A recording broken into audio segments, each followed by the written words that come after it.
What's up? What's up? Welcome to Office Hours, everybody. Welcome, welcome.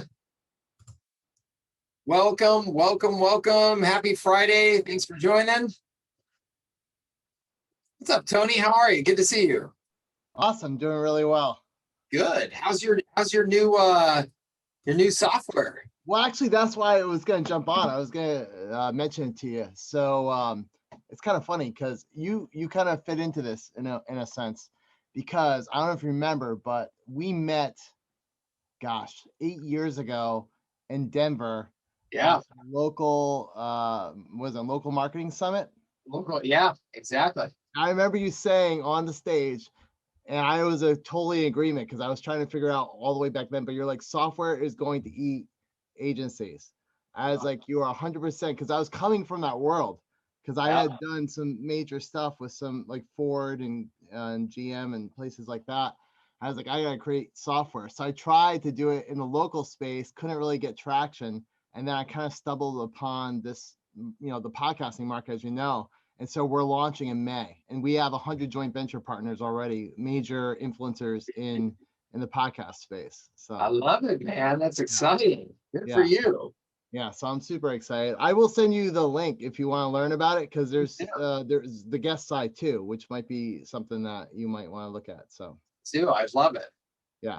So I want to be I hate pitch fests. That's my intention. I just want to kind of give you an update. But what I'll do is I'll IM you, instant message you on Facebook, and then if you want to take a look at it, that would be an honor.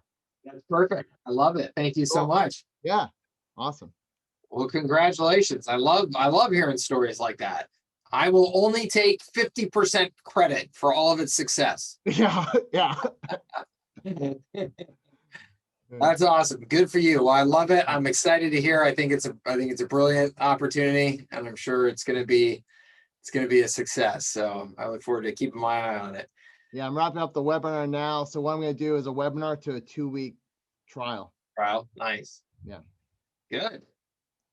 I love it. Well, all right. Anybody? Welcome to Office Hours here, everybody. Happy Friday. Hope you guys are doing well.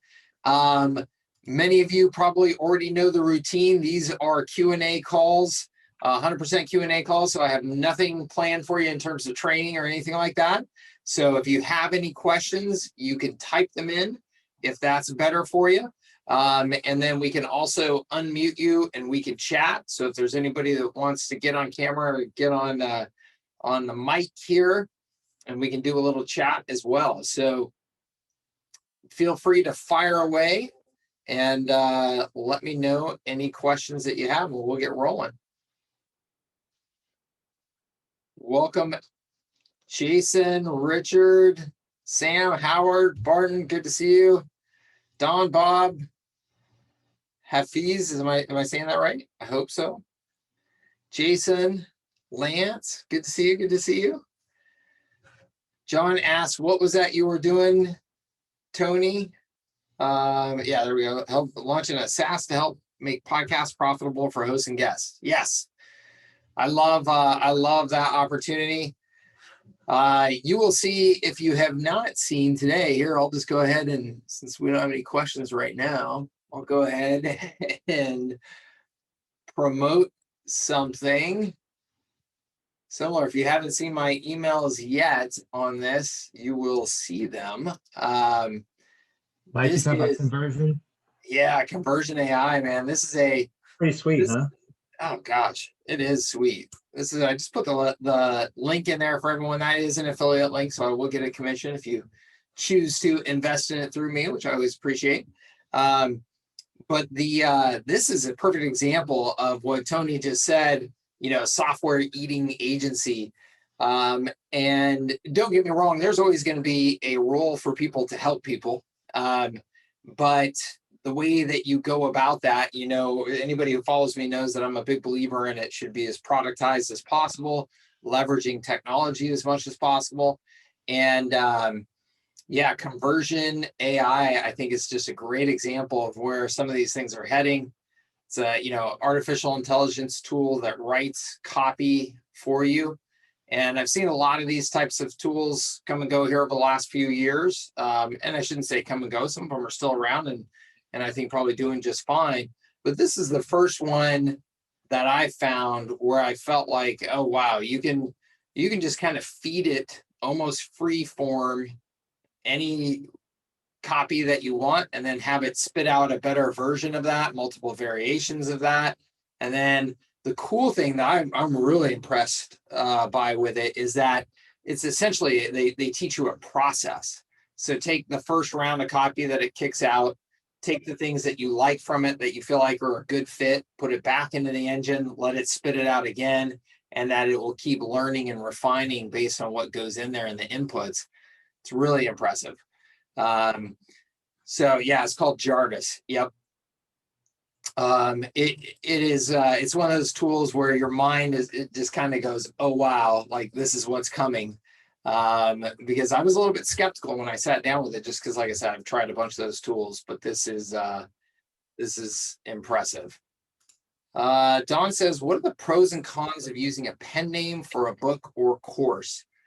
That's a good question, Don. I mean, I think that the cons are, well, so I mean, I can tell you for sure that I have good friends that are very public figures in the marketing industry and software space and stuff like that, that you guys probably know, guys that you've seen them around in the market for a dozen years that are not using their real names. I know because I'm good friends with them, and then I find out what their real names are.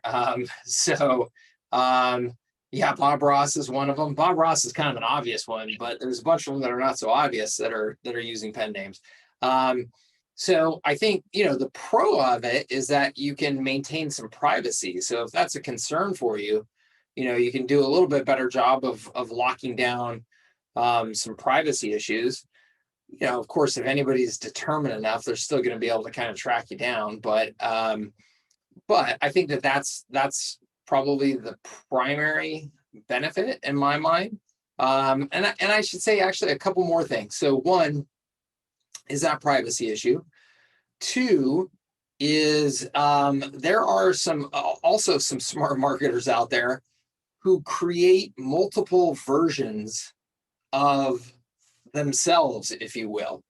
Because here's the fascinating thing that is just fact of human nature that you learn as a marketer, particularly if you're doing real high volume like information marketing, is that people will attach and want to buy from different personalities and different people. Even if they've never met that person, they've never had a personal interaction with that person, if that person has a story and kind of an avatar that they relate to, people will, get kind of loyal to that. So what some businesses actually do, and Agora is famous for doing this for real. I don't know if they're doing this artificially as well, but they create lots of different celebrity personalities for their different information marketing brands, for the different newsletters, investment newsletters, health newsletters, and stuff like that.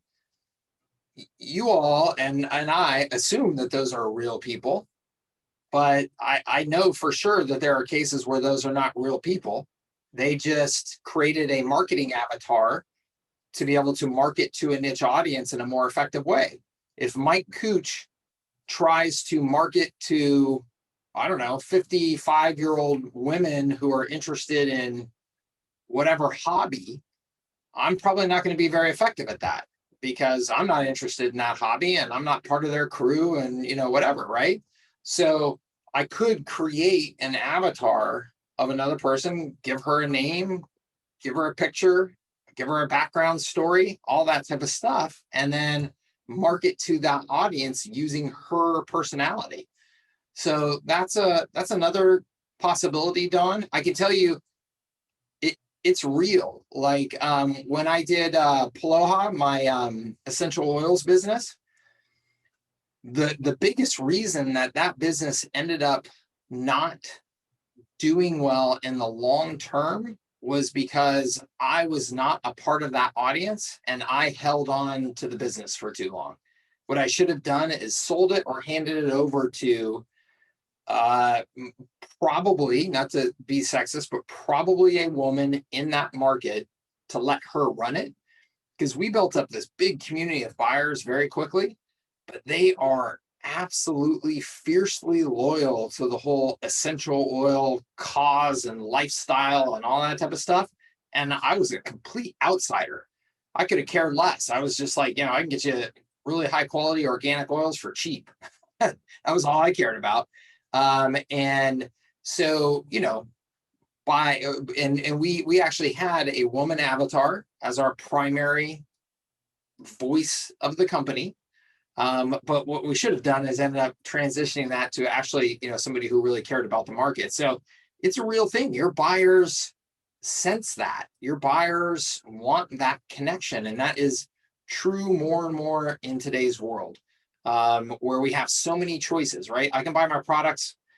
There's any type of product you can get online and find a million different places to buy it from.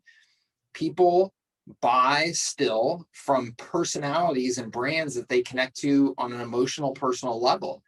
And so when you can create that connection through your avatar, that can be a success. So that may have been a little bit more of a rabbit hole than you were asking to go down, Don, but that's my complete answer on that subject.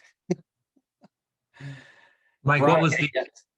what was the guy that was it Evan Pagan's what he was trying to sell the dating one? What was his name?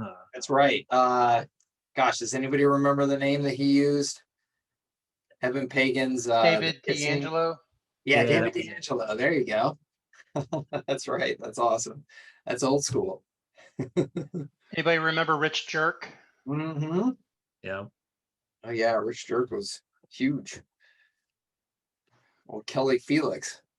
Cool, Don. Good. What other questions you guys have? Feel free to fire away. Let me know. Hey, Mike. Yeah. Tim Pepper here. Hey, what's up, Tim? Not much. I put on my video, but I'm outside and the sun just washes me out. So Yeah, no problem. I'm trying. It's probably more annoying than anything. Hey, question. Are there any, and I've looked through most of the courses, I'm looking for some email templates that I can either import or just copy and paste into a blank page on a high level.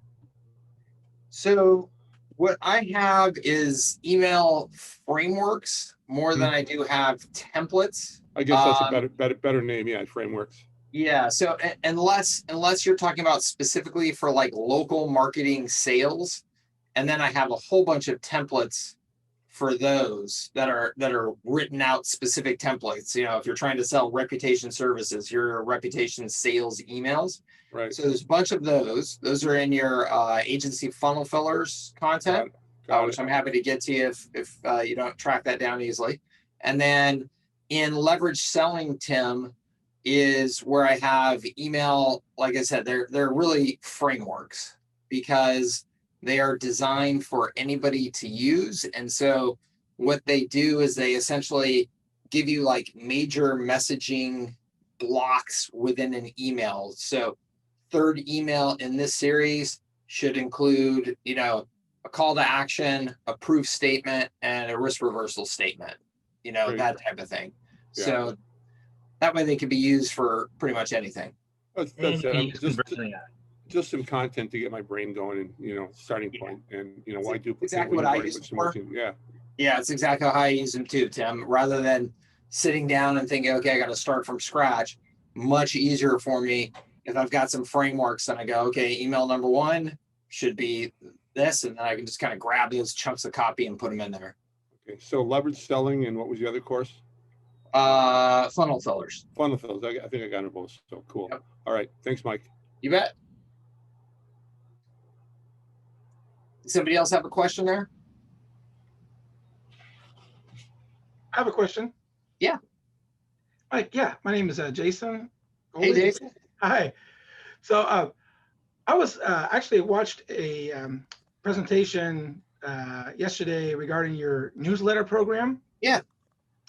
And it was really interesting. I went to your There San Diego site, and it was really interesting. And I just maybe I need to watch it again, but I guess I'm trying to understand how I would utilize it. For example, I'm changing my niche from to target like home service company, people like landscapers and roofers. So how would I guess, would I have a newsletter? How would I have my newsletter look? Because your newsletter or your website was having information about restaurants. So um, I'm just a little confused how I would what I would have on the newsletter. Would I have stuff about landscaping articles? I guess I'm a little bit confused on what I would put on my newsletter if I'm targeting like roofers, landscapers, and Yep. I got you. I got you. So, and you said your name is Jason, right? yes. Cool. Okay. Thank you, Jason. It's a great question. So Jason is asking about my newsletter strategy that I believe that, in the philosophy or, kind of the same strategy that Gary Vee teaches and has taught for the last several years, that we should all be media companies. We should all think of ourselves as media companies. And so with their San Diego, what he was referring to, and we can go right here and just take a look at the site. With their San Diego, I help local businesses here in San Diego market. And I help all kinds of businesses, but we do a lot with, hospitality kind of related industries, because that's a big part of what San Diego is, right? It's a major tourist market. Restaurants, bars, hotels, events, concerts, all that type of stuff. So in order for me to help market those businesses, Jason, the type of people that they want to reach are people that would read content on, hey, tell me the latest cocktail menus and what are the new restaurant menus and which new restaurants are opening, and to some degree, just what's the stuff going on in my community, because they're human beings, and all human beings go out to eat and go out to drink and, and all that type of stuff. Right. So in my case, because I'm helping a pretty broad group of businesses, but they are generally just kind of lifestyle, related businesses and entertainment related businesses, then just having a general content site is a really good one for me, right? So thanks, Tim. Yeah, there's some stuff on here that's been broken for a long time. I need to fix. So there is what you don't find on my site, though, generally is just like news, right? So you don't find news. Pretty much everything that's on here is on here because it's meant to be kind of entertaining. So the only thing that you'll see on here that's really like kind of news that you see down here, where was it? Was this one right here? San Diego region's record savings to bolster 2021 economy. I shared that one on here just because for the time right now, it's relevant, with everybody coming out of the pandemic and stuff. But for the most part, anything on here is stuff that is meant to be about entertainment, versus if you go to, San Diego Union Tribune, right? Then this is the main, newspaper in San Diego. And you'll see, obviously the tone of the content is just very different, right? So we're not a news site, we're an entertainment site. So that's a very important distinction, and it makes my content and it makes my audience very, very laser targeted for the types of businesses that I'm going to market. So you've got the same opportunity, and you actually have a great opportunity with anything to do with homes or real estate or anything like that is a massive opportunity. And so what you need to think of is, okay, those roofing people and the remodelers and stuff, who would they like to reach? Well, they would like to reach homeowners primarily, right? Homeowners in your market. And so what are homeowners in your market interested in? And so you could break that down by going and doing a little research on homeowners in your market. So I don't know what your market is, but depending on where you are, you know, those homeowners in your market could be people generally in their 50s and older, married, kids, you know, certain types of jobs and income and all that type of stuff. Or depending on your market, it could skew, you know, even much younger than that, you know, like in an urban market like San Diego, you know, you got a lot of, you know, younger home buyers and people that have, you know, kind of faster trajectory careers and stuff like that, or those people are apartment buyers or whatever. So, you know, you can learn about your market that way, or you can also just kind of generally assume that people who own homes or people who are interested in buying homes or buying apartments or remodeling their homes or buying furniture for their homes, things like that, are going to be interested in content in their market related to, you know, real estate and homes and things like that. So Curbed, and this one has changed its focus a little bit over time because it was bought.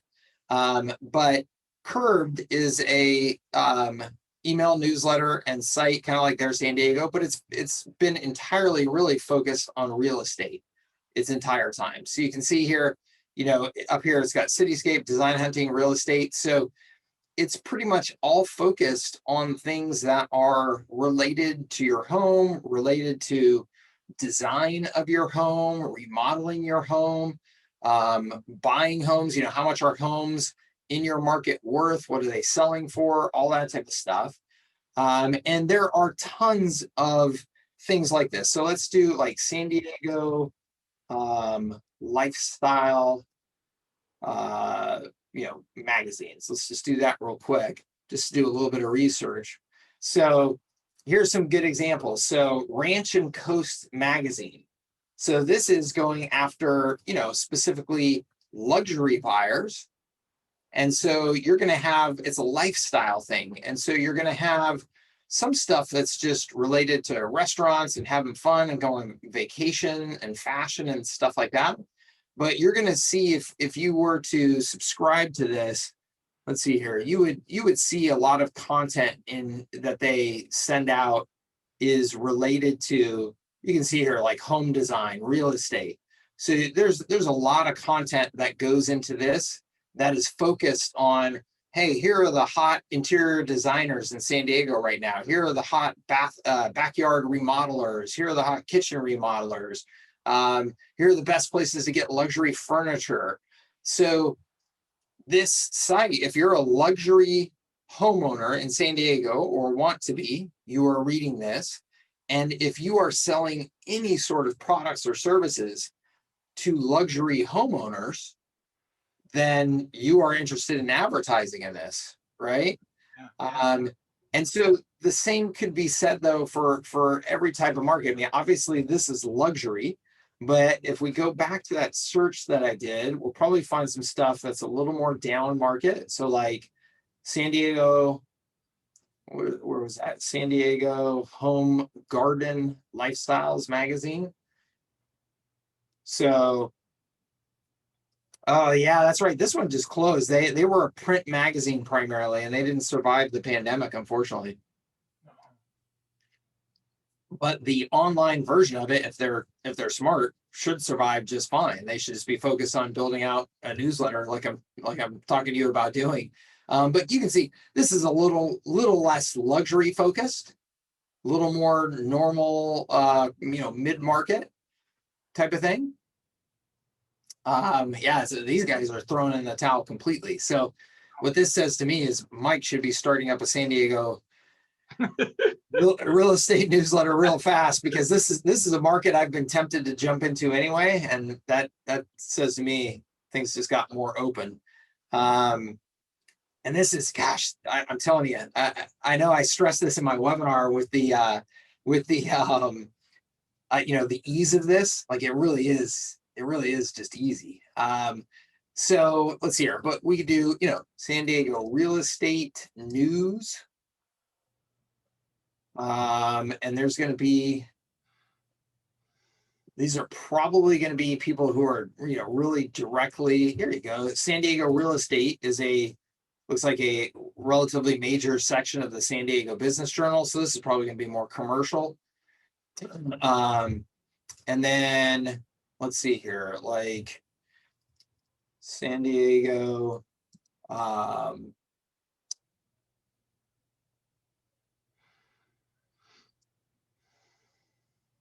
buying guide, and let's just see what comes up here. So most of these are just going to be real estate agents, but let's do like San Diego interior design website. Let's just see what comes up here. But hopefully you get my point. So like this house.com, this is a big business, and this is a lead generation business. I'm gonna mute you here real quick. Again. So this house right here is a big business. They do lead generation, but they do, newsletters and stuff like that related to your home remodeling, all that type of stuff. And then what's the other? There's a big interior design ideas. I'm trying to think of, there's a big newsletter brand and website brand that's like nationwide, but they have, so I think that Monzi might be one. Havenly, I know the folks who founded that, but like, this House Beautiful, I think this is an older school example.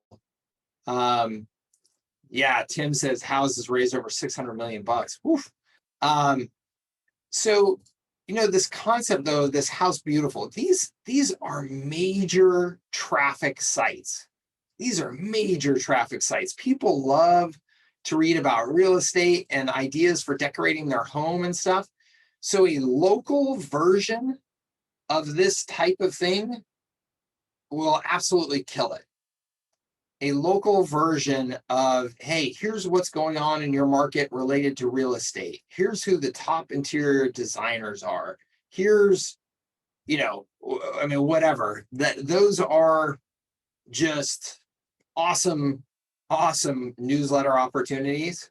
And then anybody who sells anything related to real estate agents, real estate brokers, home, kitchen remodelers, all that type of stuff are all then perfect advertising candidates for the content that you're creating. So does that make sense? Does that help you, Jason? Yeah, no, now I got it. I couldn't, I saw your San Diego site with all your restaurants. I'm like, all right, man, how can I apply this to myself? But How now does this apply to me? Yeah. Yeah. That now it makes sense. And man, you are a very innovative marketer. I'll tell you that, Mike. You do things so differently than other marketers. I appreciate it. Oh, absolutely. Thank you. Well, and so what I do want to say though, Jason, before we get off of this topic is, their San Diego is still a great advertising vehicle for all of those home services related services that you're talking about though, right? Because my readers, yes, most of my content is entertainment related, but the reality is my readers are human beings. Every one of my readers that's a human being here, has a place to live, wants a place to live, wants to upgrade their place to live, wants to remodel how they live, So that's the nice thing about having something general like this is I can, appeal to really just about any kind of advertiser. So it still works. And that's the thing. You should not get, so like I have, I always have people related to the newsletter thing that ask me, hey, Mike,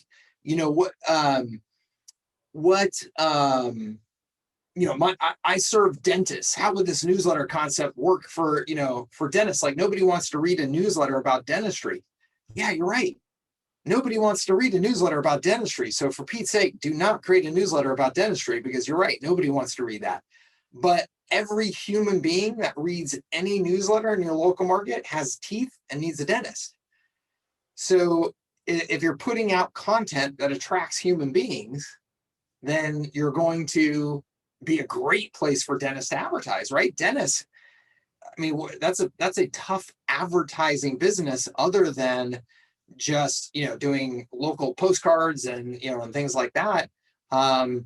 Because, what kind of ad is interesting for anybody to peek into for dentistry? There really isn't. So if you have anything that is catching the attention of an audience that you can stick an ad in, it's going to appeal to, just about any of those types of services. So I hope that helps you. Yeah, it does, Mike. I appreciate it. Thank you so much. Yeah, you bet. Carlos, yeah, Carlos is asking for the newsletter here. I have Carlos, I actually have a partner right now who is actively promoting it. So let me give you their link. So if you end up getting it, they'll get a little bump in commission there. All right, cool. You bet. And that's a discount, Carlos, is a 40% discount. So Hey, Mike, I got a question. Yeah. Now that we're on the topic of content, I'm having a little bit of an issue getting some pushback on offering content to lawyers, and Okay. because they seem to be like a little bit iffy about, even though I'll give them samples and whatever. Got any kind of, I don't know, any kind of ideas of what I could say back to them, or because they're a little bit hesitant. They want to write their own stuff, and we agreed to that, but they never got around to it. So now we're just in this content void. Yeah. Yeah, of course that is the case. And so what is their pushback specifically? They're worried about what? Oh, I'm not a lawyer, and how could I possibly, produce? And even though I've given them some content, but they've never gotten around to looking at my content even. So they're just so busy. I mean, it's great to have really busy clients. They don't bother you much, and you just give them, hey, check in with them every now and again. But I do like a little bit of interaction, and I the content is just not happening. And of course, we need content. So Yeah, lawyers. My first advice would be find another market. God bless them. Yeah. I'm actually thinking about it. I haven't gone too far down this legal rabbit hole yet. I do prefer home services. I mean, I spent 4 or 5 years in the water damage niche, and that's been good in lead gen, but lead gen has been kind of crazy now, and I'm totally getting away from that, and I want to get out of the hot seat, but I'm not, but home services, they're hard to reach. So you end up, if you talk to them live, I've noticed it's either at night or on weekends, and I don't want to do that either. So Yep. Now I hear you. Yeah. So for lawyers, there's a couple things. I mean, my first response back to them would be, along the lines of, hey, look, just about every lawyer, that I've worked with has said that they would like to produce their own content, and I get it. That would be fantastic. I also know that you're incredibly busy. Your time is very valuable. And so, my experience is that most lawyers will ultimately just not get around to doing it. And so what I can offer you is a shortcut.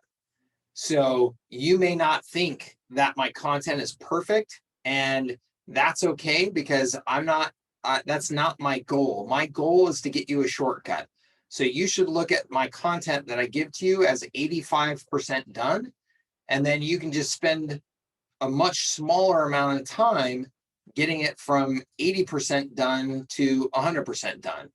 So it's just gonna get you there much faster and much more affordably, given the value of your time.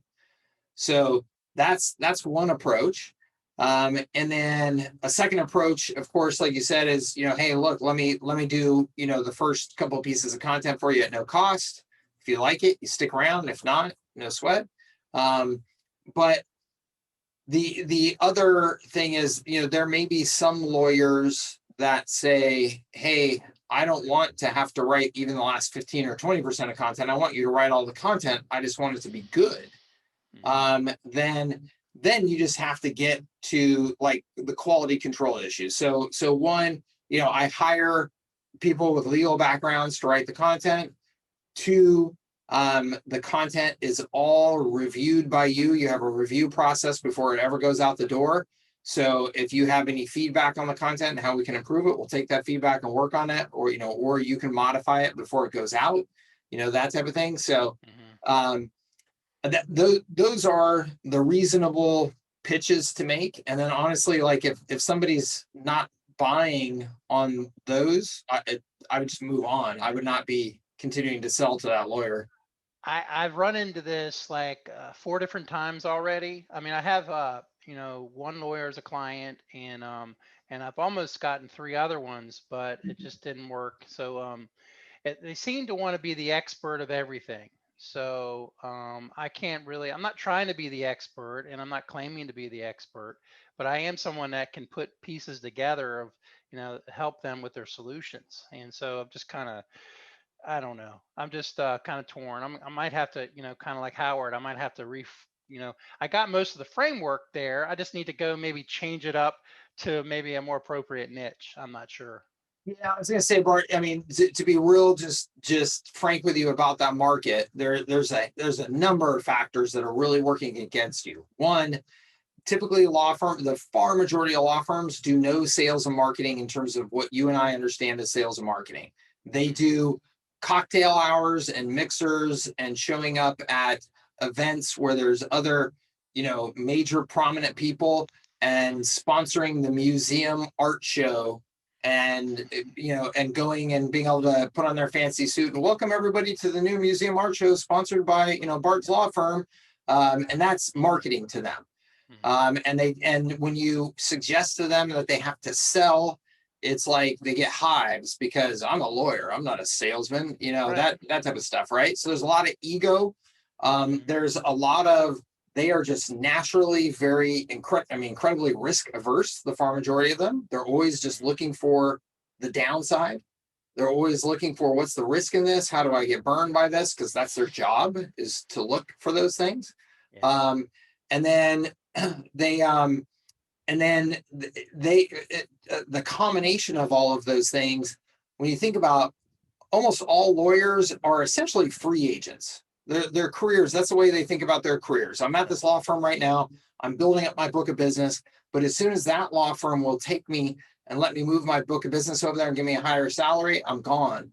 So anything where they are personally putting anything out into the marketplace, they kind of look at as like, this is a risk I'm taking. Like, Right. I have a very proven model of just bill time, get my book of business, build that book of business. Anything where I'm sticking my neck out is unusual in the legal industry. It just is. And so it's a risk averse crowd. I think you just, that's the reality of it. I have a niche that was going to go into, but it's going to require it's a niche I don't know if anybody's ever been in, but I know it's lucrative because it's very high value, extremely high value. And, but I'm not sure how I used to be in this niche for 20 years, and I have the knowledge of the niche, and and I know the pitfalls and the solutions. I've been out of it 10 years or so because I've been doing internet marketing now for 10 years, but I do have that experience, and I'm not sure, I'm not sure if there's enough of them or if it's a big enough market, but maybe I might, yeah, I'm talking about executive search. So I don't know if you know anybody that's been in there or does that as a niche. Sure. Well, as a marketer, I know people in executive search, that's a great market. Yeah. I personally think there's a big opportunity there. Yeah.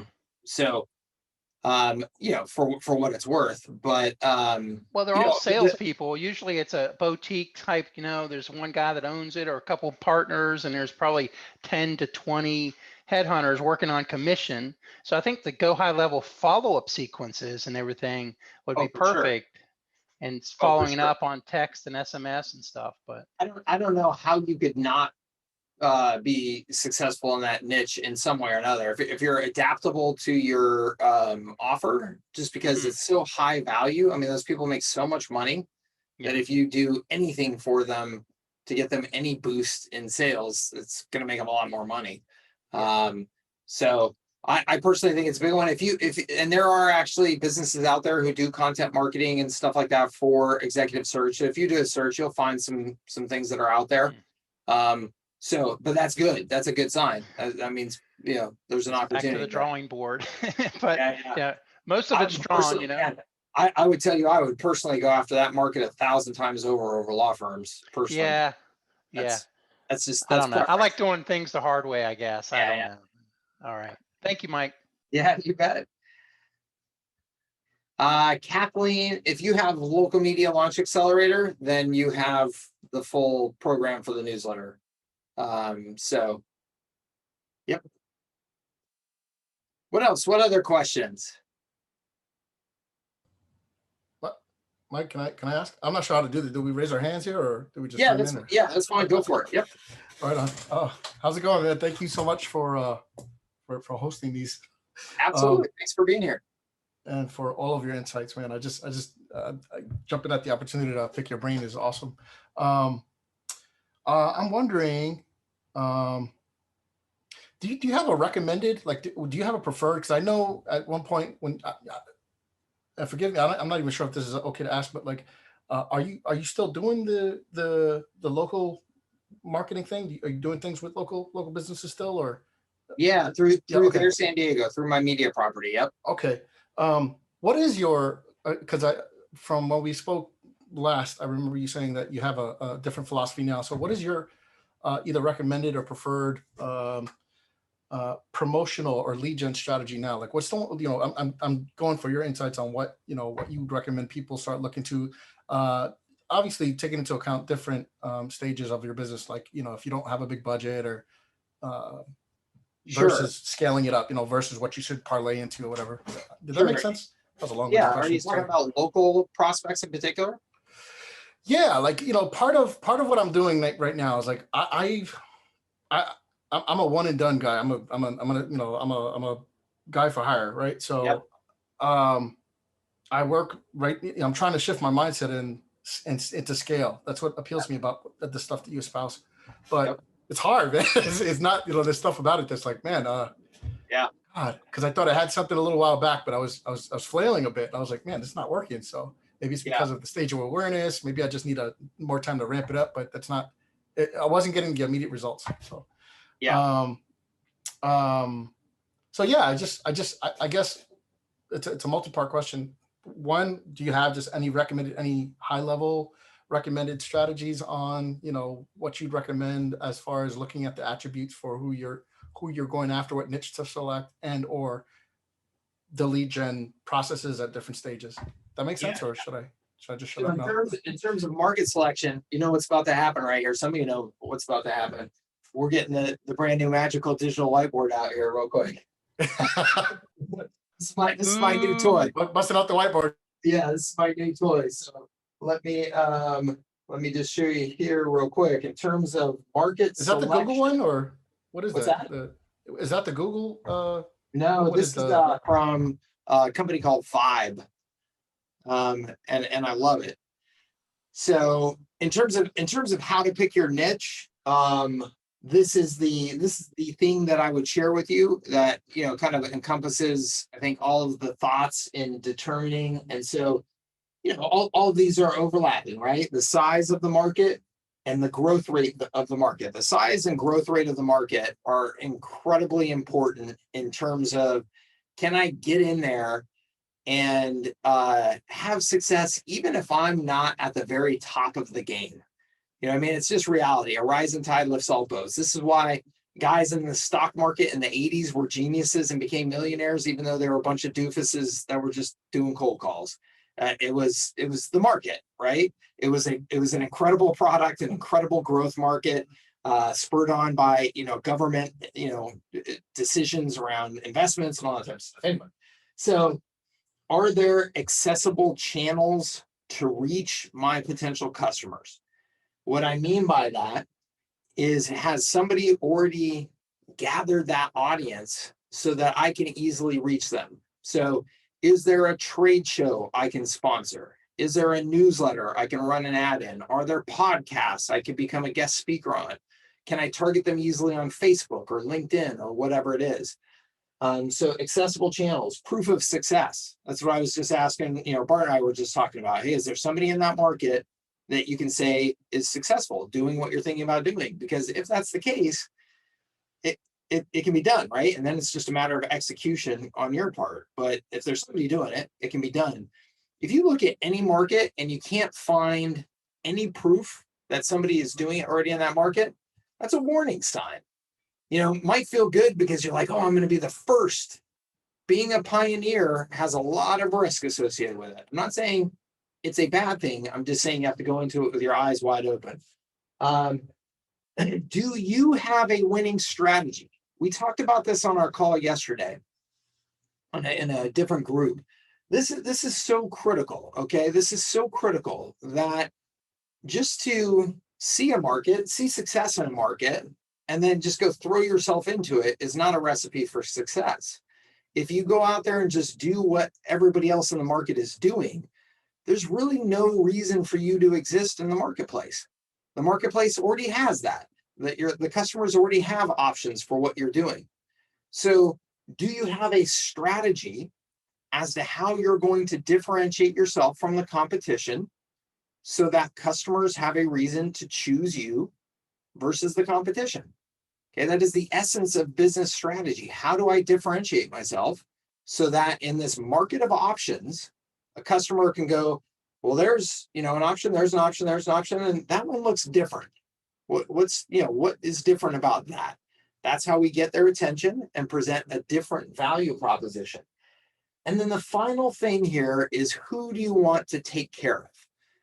And this is a lesson that I think in today's world is the most important thing for longevity.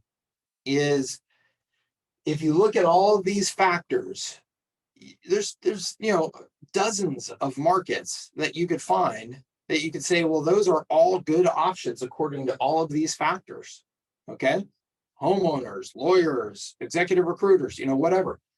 But is there a market that you go, you know what, I'm interested enough in this market that I'm going to put my personal time, energy, passion, interest into this in a way that is going to give me longevity in this market because I like it. I like interacting with smaller lifestyle entrepreneurs. I will do this for the rest of my life. And because of that, hopefully that comes through in the things that I do and the content that I create and in the body of work that I will create over time. If I was just doing this to make a buck, you guys have all been sold to people in this market that were doing this just to make a buck. And then they were gone within a year and they didn't support their products and all that type of stuff, right? So that's what happens when you get into a market just because you think you can make money. So I would much rather you pick a market that you feel like, you know what, this is a market that I can actually take care of for 7 years, 10 years or more. Because the reality is, to build a real business, it's probably going to take you that long. So you've got to do something that you're actually interested in. Okay. So the reality is, nobody can do this for you. You have to do your homework. You have to make your decisions, right? That's part of this. Over here are all kinds of segmentation factors. You can take all of this and you can niche it down by industry, functional niche. So Tony is doing things for podcasting. Somebody else could do things for webinars. Somebody else could do, so those are functional niches. Geographic, right? You can see somebody who's got a great concept in Atlanta and nobody's doing that in LA yet. And you can literally just take that exact concept and just go, okay, I'm going to be the first in LA, but I know it works, right? Demographics, psychographics, profession, buying behavior. These are all ways that we can segment then our specific market and plan of attack. So that's the answer to the first question. Yeah. So the answer to the second question in terms of lead generation, I mean, it depends on the market. If I'm selling locally to any business that is a business that has an Instagram presence, so not lawyers, but restaurants and all the other retail focused businesses, lifestyle focused businesses that all have a strong Instagram presence, I think that Instagram is the easiest way to get somebody's attention today. Instagram is the hottest local social platform, and it is very easy to get inside of somebody's direct message inbox on Instagram. And it is hot real estate. People pay attention to it. So you can get in there and get a response. And there are lots of ways to prospect on Instagram that are value added first, so it doesn't feel like prospecting. Okay. And then the other thing I would just say, Carlos, to add to that real quick, is just generally an easy way to get leads and build lists is giveaways and contests. They work in every market I've ever done, and they will get you cheap leads. People like to get stuff for free. So, but go ahead, Carlos. I see you have more. Thank you for all that, by the way. Yeah, of course. Yeah, that slide is awesome. I don't I don't use Instagram ever. Like, there's so many like channels, right? There's a billion channels. Yeah. So I'm like, oh Yeah. man. And that's part of I guess that's part of the problem too. I'm like, where the hell are these people hanging out? And then I'm also like used to problem prompts. So I have, wrap my head around the actual who I want to serve based on the function as I think is listed there. It's a little challenging. And if I may give you kind of like what I'm wrestling with, maybe it's ridiculous. I don't know. But like, for the longest while, I had a few clients that I helped with. I was their main salesperson in their chat facility, but they had lead flow, right? So then I was like, you can automate this, right? Like you can automate a lot of the chat functions to pre-screen folks. So I started doing that for a few people, and it was working. So I got like really excited by that. But when I started, I was like, I'm going to scale this. I'm just going to reach out to a vertical, right? I'm going to reach out to an industry and just. But then I saw some stuff that you were doing promoting high level. And I was like, oh man, this thing is, they're going for all the things with this tool, right? They're trying to be the all the things tool, right? The Swiss Army tool.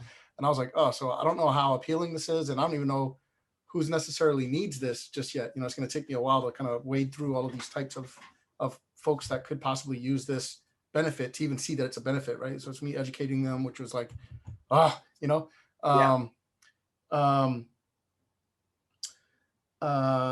then the whole idea that I was like, how can I figure out, because I strongly believe in, obviously it's better to help people with the problems, right? Because they're already at that stage of awareness where they know that they've got a deal, they got something that they want, and hopefully you can be the only person that'll help them. But if you don't know how to build your moat around whatever the hell it is you're offering, and you're waiting for the prompt itself, it becomes a little tricky. So that's where I'm like, I don't know if that made any sense. I know I can ramble sometimes, Mike, but sure, I understand what you're saying. I mean, it's the stage of awareness of the prospect that you're talking to, right? And so the stage of awareness of somebody who's buyer already is because they recognize their problem, they're looking for solutions, and so that makes them ideal prospect targets. So you can reach them today, right? And they can buy today. Yeah, and so for that reason, that's also part of my problem with the niche selection, because I'm looking for a problem aware. Like I don't necessarily care what niche, as long as I can show expertise that I can solve their problem. That's been my. Does that make any sense? What I'm wrestling with? Like I'm hunting for the problem, not necessarily like it may not be enough in one niche for me. Sometimes I'm like, Well, yeah, and that's fine. So some problems are across all kinds of niches, right? So Tony's doing podcasting. Well, I can be a podcaster in any number of industries or niches and still need a podcasting tool and solution. So that can cut across. So if you're doing web chat for lead generation and support for businesses, that could go across all kinds of industries, right? So it can work in tons of different industries. So that's an example of you're focusing on the functional problem, not on a specific industry niche. The reality is you'll probably end up combining those two. So you'll say we are the web chat support, experts, And we end up working in these 7 or 8 industries predominantly, because those are just the industries that naturally take to it and recognize the need and see the value. But you can figure that out over time if you're just focused on the functional problem. You know, there's a number of different ways to skin it, and it really is, you know, it's making that decision though. Am I focused on a functional thing, or on an industry niche, a particular, you know, person or a particular business niche? And that's, you know, that's just a decision you have to make. So one thing you mentioned, high level though, I would caution you against, just because high level is building this everything platform, that doesn't mean that that should be your strategy. High level has to build an everything platform based on their strategy. Their strategy is to be the toolkit that all small business agencies use. Well, if you go and talk to all those different small business agencies, some of them are focused on lead gen, some of them are focused on reputation, some of them are focused on follow-up marketing, some of them are focused on funnel building. So they've decided to bite off this full spectrum of tools to try and appeal to as broad of a number of the people in that small business agency space. So that's their strategic to do. But you can use high level with your customers, but only use a couple of the functions of high level. I mean, you could start a business right now. I'm a big fan of this model where all you do is set up the smart numbers for people and do web chat for people, and then do the universal inbox for messaging. And that's it. Those are the only services that you offer. That's a killer set of services for 95% of small businesses. And so you don't have to offer all the other stuff that high level does. You could, but you don't have to. You said it Say slow those enough, but again. could you say that one more time, please? You can just do the smart number. So the smart number gives you call tracking, missed call text back, call routing, call reporting, all of those things that are incredibly valuable to small businesses, and almost none of them are utilizing. It also then gives you an access point to the universal inbox, messaging inbox, right? Because high level gives the ability to message your customers in SMS, email, Facebook Messenger, Google Messenger, all in one inbox. So that's an incredible efficiency and communication boost for the small business. And then you could just do some very basic automation around those things to make sure that small businesses are following up with prospects. So an example of that very basic automation that I'm referring to is the missed call text back. So the missed call text back is somebody calls your number, you're a small business, you miss 65% of your calls because you're a small business. You're running around doing things. So that missed call text back just immediately fires a text back to that phone number saying, hey, sorry, I missed your call. What can I help you with? And now you're in a text, which is asynchronous and captured in your inbox. So you're much less likely to lose it. And you can be out busy doing whatever you're doing and pull up your phone and fire off a text real quick. Right now, I just got a high level text message. I can sit here while I'm talking to you guys real quick and do this and respond to that text and not miss that opportunity. So those are just basic examples. Those are game-changing functions and benefits, features and benefits there for 95% of small businesses. But you don't have to offer the full suite of high level. So I'll tell you who's super smart about this, and he's being super disciplined about it, even when I don't want him to. You know, many of you guys know I've partnered up with Billy Jean to launch Follow Up Genius, which is based on high level, but it's a small set of the features of high level. And Billy Jean is brilliant at messaging, right? And so what he is sticking to is just using the SMS features of the platform. And the reason why is because he knows that if he just focuses on one set of features, that the message works better in the brains of small business owners and gets a response more easily than if he tries to sell you everything. Right? When you try and sell everything, it's overwhelming. Here's what I can do. I can do SMS and email and funnel builder and calendar and yada yada yada. Your brain just goes into scramble mode, particularly if you're not real well versed with all this technology stuff. So he has just said, hey, you know what? SMS is the most powerful and important thing on this thing. I'm just going to sell SMS. Once they're on the platform, we now have thousands of customers on that platform. So now, could we do an upgrade here 2 months from now and say, hey, everybody, for an extra $47 a month, you can also have email? Yeah, we could do that. But to get the relationship, he's focused on one thing because he knows our simple brains respond to one thing much better than 10 things or a dozen things. So, you know, consider all of that in your strategy. That's a lot. But, you know, those are all the types of things you want to consider when you're making that decision about who you're going after and how you prospect to them. That was really actually super helpful for me too, because one of the things I've been trying to battle is the scope of the software. And it's interesting.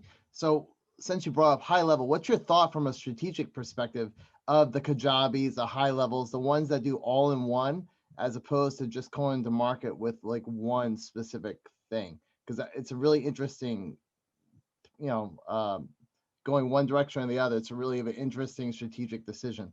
So it's an interesting strategic decision that is all about this. Yeah. It is all about getting as tightly focused as you can on this. And so in their selection of who their target core customer is, anybody who's doing an all-in-one platform is making a conscious decision to go after somebody who, you know what, they don't necessarily need the best in class in anything. Yeah. They can't afford the best in class in anything. They wouldn't know what to do with the best in class in anything. What they need is ease and convenience to be able to put these things together. And so who is that? Oh, well, that's going to be a smaller business. It's going to be somebody who's more bootstrapish, getting started, you know, all those types of things. Because if you're a high volume, you know, a super high volume e-commerce store, well, a high level type platform is not going to work for you anymore, because you're getting to the point where it's like, hey, 1 million people see that widget every day. I need this super duper analyzer optimizer tool that all it does is evaluates how those 1 million people see that widget every day and optimizes it. That's a best in class tool. Yeah. So that has to be sold to somebody who's much higher volume, much higher needs, will pay much more money for it.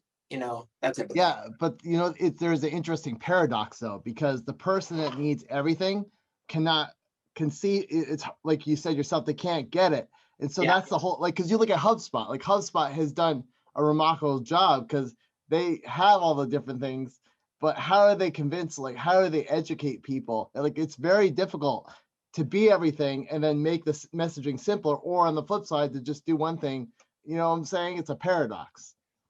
Absolutely. And, you know, go through and evaluate carefully how those people are doing it. I mean, HubSpot raised hundreds of millions of dollars, you know, so that they could have aggressive content marketing out there, educating the market on what is inbound marketing, and then taking that into very specifics. What is, you know, email marketing? What is, you know, yada, yada, right? And so, you know, generally, if you're going after a bigger, broader thing like that, yeah, there's more education, there's more content required, more education. I mean, more education required. So, you know, that's definitely the challenge. And you will find that I think even if you were to go and look and break down the marketing of all of those platforms though, Tony, the best ones and the fastest growing ones are still marketing very specific features and benefits when it comes to their proactive marketing, right? So they will even, you know, you go to their website and you see this all in one thing. But if you see their campaign strategies, I guarantee you there's somebody in their marketing department going, we're going to just market that we do this CRM thing better than anybody. And we will get people to respond to us, and then we will expand the scope of the relationship once we have the relationship. Makes sense? That was huge. That was very valuable. Thanks. You bet. That's kind of like what you were talking about Squarespace yesterday, and the website deal. Yeah. And kind of getting them on the platform. Yeah. So Squarespace is an awesome example to look at for anybody selling, let me see if I can figure this out. Anybody selling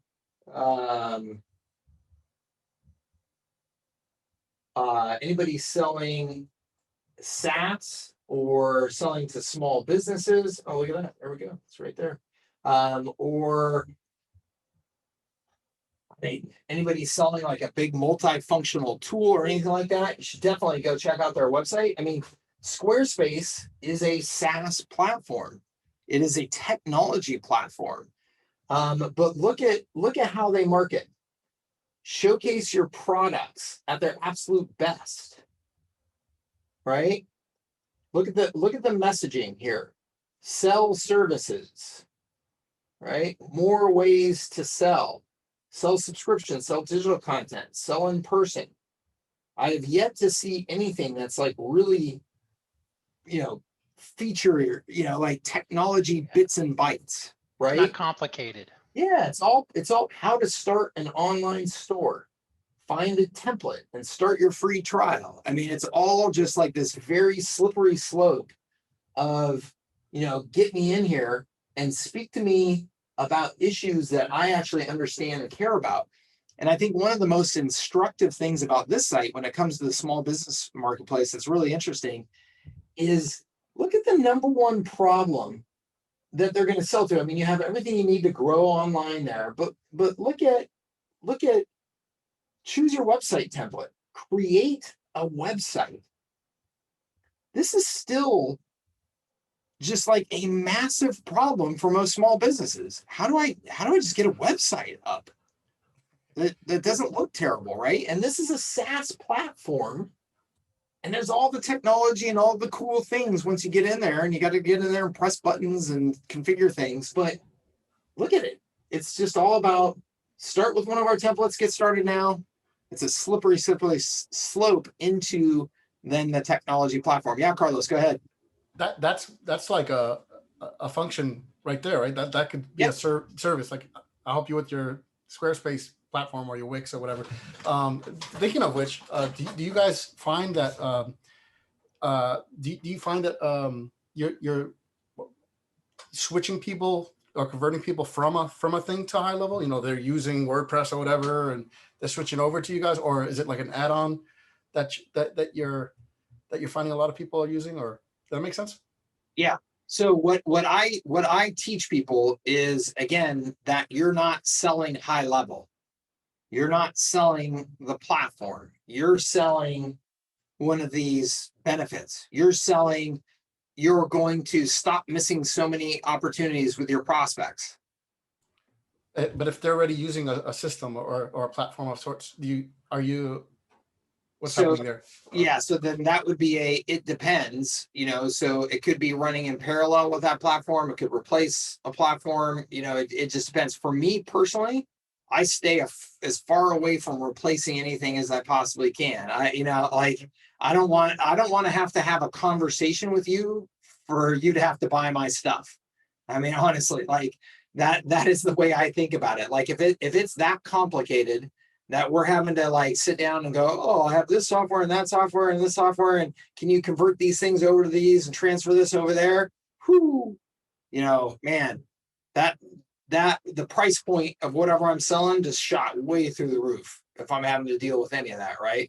So that's my personal preference. And if I'm selling to small businesses, that's the way I'm going to keep it, because small businesses don't have a lot of money. And John, yes, your idea on giving away high-level websites or landing pages is a fantastic one. That's a perfect example of the slippery slope. That's what I did in the IT marketing space. Okay, was free websites. So I did either free websites or I had a $97 a month website plan. Either one was an incredible deal. But I would do a free website if they signed up for one of our other marketing services. And I got to tell you, the beauty of that offer and the whole reason why, yes, Dawn, this will be on YouTube. Yep, thank you so much. Have a great weekend. So the whole beauty of that offer was that if I was selling any sort of marketing services, right, what was the number one thing that would screw up the effectiveness of my services? Their terrible website. And almost every small business had a terrible website. Yep. So I literally launched websites because everybody's websites were so terrible that it was screwing up my services. And so I said, let's just launch websites so we can just give them a stinking website. And then that was the hottest offer. That thing made our sales go on fire because everybody wants a new website. Everybody wants a new website. And when you tell them it's going to be 10 grand or they have to set it up themselves or anything like that, everybody's brain gets all scrambled. And so we were then able to go to the market and say, we'll give you a new website for free. And it was optimized with landing pages, with content, with forms, with calendar, all that stuff that you need that you're currently not doing on your website. It's optimized for SEO, for mobile, right? And we would just give it to them when they signed up for our marketing services. And the reality was it was solving our biggest problem anyway, but it was the best marketing hook and it kept them locked in forever because guess what? Nobody fires their website. People will hang on to their website for a decade, right? But they'll fire you for your marketing services anytime, all the time, right? So, but Right. that's why if you can sell the marketing services, make part of your marketing services either access to the SaaS platform or website or both, you're golden because you're still going to have recurring revenue from those customers forever. And if you sell a $97 a month website, that costs you nothing. That's pretty darn good. That's pretty darn good money, right? So, yeah. And it's Yeah, free go- hosting on Go High Level. Well, that's why it costs you nothing. Yeah, exactly. Yeah. It's hosted on Go High Level, so it's perfect. Yeah. What's that, Do you Carlos? have any way to get out of that? I usually like testing my relationships with folks myself, but it's only because I've experience, I guess. Do you have a way to get out of it? Have you had to get rid of folks or fire customers, whatever? Or and how do you do it? Or So if they want off of my website platform, is that what you mean? I guess what I'm asking is, have you had problematic clients when you were Oh gosh, offering yeah. this? Oh, how, for sure. how did you what was your strategy for getting rid of that, like cutting that off? My strategy was the way my services were structured and priced. So my services were structured and priced in a way that you either got what I'm selling or you don't, and you can leave.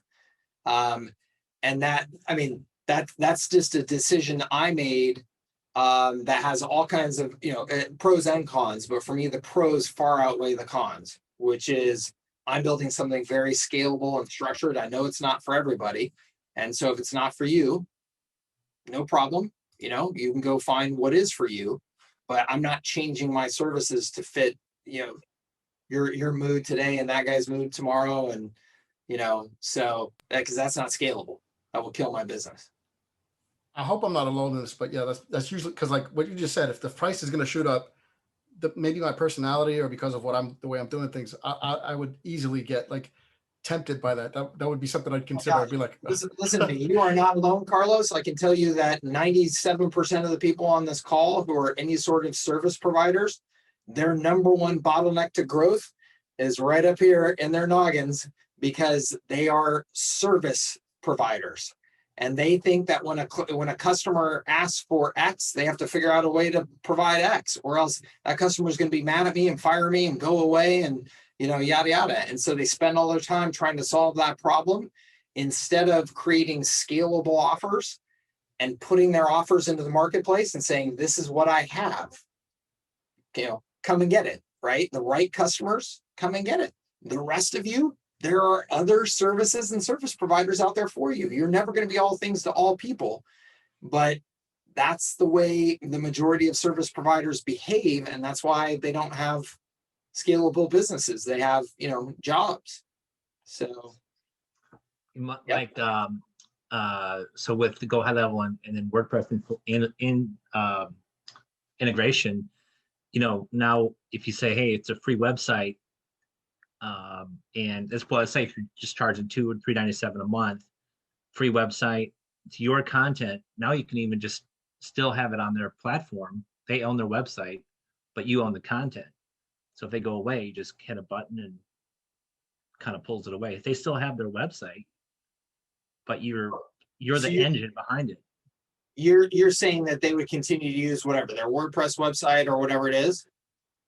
Yeah, I'm strategizing with you. So like if let's say you were the client, you had a WordPress website, and Bart, you can jump in here too for ideas. But if the client had a WordPress website, say, hey, we'll upgrade the website for you with the Go High Level integration, landing pages on subdomain or in the WordPress with content. If they ever went away, you could just hit the button and it would pull it, the content would come out.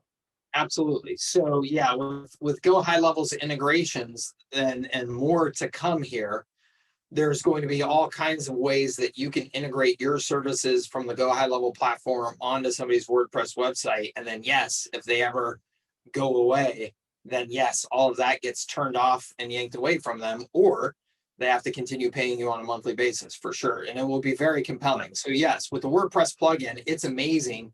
You can put that plugin on somebody's WordPress site and you can launch all new sales pages, sales funnel pages on their WordPress website like that. It's crazy how easy it is. And then yes, if they ever go away, all those pages go away, right? Just ding, ding, ding, turn them all off. Yeah, and just to kind of be like, I don't know if you want to call it ethical or whatever, but if they did go away, hey, client, you still have your front page, but you don't have any of the automation, you know? Yeah. Especially if they were ranking. So yeah, and so I have never ever, and to be very clear, I don't think that anybody should ever hold their customers hostage. I've never even required contracts from my customers. So yeah, I mean, I put the service up there, and if they want to go away, they can go away. Obviously my job is to make my service compelling enough that they don't want to go away. So in the case of the websites though, Carlos, in the case of the websites though, what I would do, and this is totally fair, totally fair, is have a breakup fee in the first like 12 months. So, hey, look, we put in a lot of effort into launching your website. We're going to customize the thing for your business, yada, yada. We have costs associated with that, our team, and we're not, charging you anything, or we're only charging you $97 a month or whatever it is. Darn well that if you go out and get a proposal for somebody for a website right now, it's going to cost you, $5,000, $7,000, $10,000, whatever it is. So what we would do is we would associate a value to the site and to say, hey, look, if you decide to have us launch your website and then you just, take it and leave, tomorrow. Now they can't really do that with a high level site. We used to build them all on WordPress. Yeah. So they could. With a high level site, they can't really. It's on your platform, so you really kind of got them. But when we were doing it on WordPress, we would say, hey, look, our agreement though is that the value of this site is $5,000. So if you decide to break up with us in the first year, it's $5,000 minus whatever you've already paid, no problem. So if you've already made 7 payments, we'll just deduct that. But after that first year, it's your site. You can leave anytime. We're not going to charge you anything, whatever. So that is one way that you can do it to reduce your risk. Honestly, though, it was never really a problem for us. We'd build the site, we'd host the site, because what we would do, again, keep in mind, is a gateway drug. So it wasn't just the site. We were getting the site up and running so that we were connecting it to other marketing services. Now we're putting content on the blog on your site for you as part of our service. We are sending out a newsletter for you every month. We're collecting leads off that site and have follow-up campaigns. So if they were going to take their site and leave, they were going to be giving up all kinds of benefits. So, it's a sticky model, super sticky model. Especially with if it was SEO, if that ranking. One page was ranking on the pages, yeah. So. Yep. Yeah. Yeah. I mean, with Go High Level, if they wanted to leave after 12 months or whatever, you could say, well, you've been paying us $97 a month, or even if it was free, you realize that we can no longer make changes on the website, and you'll have to, come up with your own website kind of thing. Yep. Yeah. The pain of disconnect is high. Once you've got something like that up and running, you're using those tools, stuff like that, the pain to disconnect is high. So it is an awesome foot in the door offer to offer websites. It really is. And then you can do the same thing though with sales funnels. And and kind of processes. So you could build a referral system specifically for the X industry, right? And you can just say, hey, look, we'll install our referral engine, at no cost for you. And they have a WordPress website. So then you just use the plugin, you launch your referral funnel up on their website, show them how they can point people to the referral engine. And now you've got a referral engine that they can use. And that's, again, just a nice slippery gateway drug. So there's all kinds of things like that you can offer that are just great foot in the doors. And then they just naturally lead to your other services and hook people in. You've been using gateway drug a lot. I think I might have to start watching Breaking Bad again and take some notes. Gateway drugs. Yeah. Yeah, what's up, Carlos? Speaking of the consistent terms like gateway drug, I see a lot of people using, and I feel like there's a big deal. Is everybody's talking about Jarvis. Is Jarvis a thing on high level, or are they just talking about AI in general, or do you know? No, it's a separate tool. Yeah, here I put in the link to it earlier. It's a separate Tony Stark thing. Yeah, it's Oh, I get it. No, I get it, and I know it's a big deal because I play around with, and I'm a fan of Naval Ravikant, Yuval Harari. And I feel like all this stuff is like everything's being democratized for sure, so we can't ignore it. And all these things are leverageable. So yeah, it's a brilliant tool. I mean, it will write copy for you using an AI engine, and it's really good. It's really, really good. So definitely worth checking out. I honestly, I can't imagine any marketer not being able to find value in it for the price, because you can write any. I mean, there are people literally in their Facebook group that are writing ebooks like in an hour and then publishing them on Amazon because they're just following the process on how to write an ebook. insane. What are the credits? So How do the smart. credits work? I don't know. 20,000 credits. Yeah, I don't know right. exactly the model, but yeah, you Is that use it per and you use your word credits and then you recharge, and they're pretty Just- darn generous with the credits. You know, ever so- check Just out wondering. You ever check out anything on AppSumo, Mike? Or is that? Yeah. Yeah. 'Cause I'm like an AppSumo whore. Dude. I love it. Yeah, So this- I'm always like, oh, do they have a version of this? Yeah. And then, Mike, when you upload this to YouTube, the algorithm's gonna be like gateway drug, whore, gateway drug. Yeah. What's going on with these guys? Gonna get a knock on the door later today. It is Friday. Yeah. All right, everybody, I have to wrap because I have a place to be here in 7 minutes. I got to run. So much. thank you very much, everybody. It was lots of fun. I hope you got some good takeaways from it. And happy Friday, happy weekend. And we will see you on a future call. All right, everybody, take Thanks. care. Have a good one. We'll talk real soon. Bye-bye.